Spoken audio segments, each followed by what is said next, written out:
네. 푸틴 러시아 대통령이 크림반도에 주둔한 러시아 군대 철수 명령을 내리면서 우크라이나 사태가 한숨 돌리긴 했지만 러시아와 미국을 비롯한 서방과의 대립, 여전한 상황입니다. 국제부 연결해서 우크라이나 사태 속보부터 알아보겠습니다. 홍성기 기자. 네, 국제부입니다. 네. 푸틴 러시아 대통령이 우크라이나의 권력 교체를 비난했다는 소식이 들어왔는데요. 이 무력 개입에 대한 여지를 여전히 남긴 것으로 봐야 할까요? 네, 이 블라디미르 푸틴 러시아 대통령은 먼저 우크라이나 사태를 반헌법적 쿠데타라고 규정을 했습니다. 야누코비치 대통령의 실각으로 이어진 야권의 권력 대체가 무력에 의한 권력 장악이라는 겁니다. 또 당장 우크라이나로 군대를 파견할 필요성은 없다고 본다면서도 가능성을 배제하지는 않는다며 군사 개입 가능성을 여전히 열어놨습니다.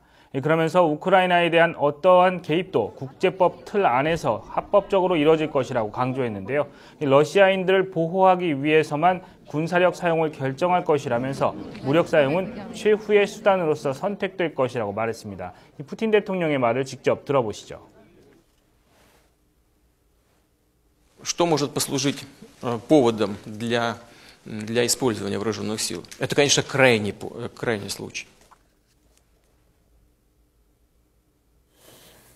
네, 미국은 케리 국무장관이 직접 우크라이나를 방문해서 지원을 약속하고 또 러시아에는 이제 경고 메시지를 보냈는데요. 구체적으로 어떤 내용입니까?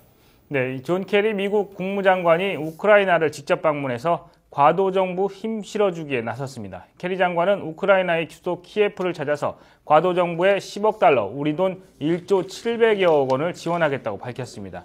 또 러시아의 군대 파병은 침략이라고 규정하고 러시아가 긴장을 늦추지 않으면 보복을 가하겠다고 경고했습니다. 케리 장관은 미국뿐 아니라 다른 우방 국가들도 러시아를 정치, 외교, 경제적으로 고립시키기 위해서 동참할 것이라고 말했습니다. 이 케리 장관의 말도 한번 들어보시죠. Our partners will have absolutely no choice but to join us to continue to expand upon steps we have taken in recent days in order to isolate Russia politically, diplomatically, and economically. 네. 하지만 러시아는 우크라이나에 대한 압박을 멈추지 않고 있는데요. 에너지를 무기로 한 압력이 계속되는 것 같죠? 네, 러시아의 국영 가스 회사인 가스프롬이 우크라이나에 대한 가스 공급가 할인 혜택을 다음 달부터 중단하기로 결정한 것으로 알려졌습니다.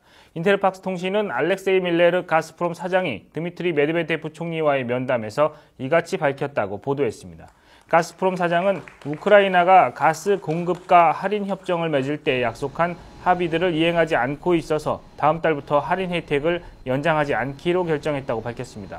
러시아는 친러시아 성향인 야누코비치 대통령이 실각을 하고 친서방 성향의 기존 야권 세력이 우크라이나의 정치 권력을 장악한 이후에 가스 공급가 할인 혜택 중단을 경고해왔습니다. 지금까지 국제부에서 전해드렸습니다.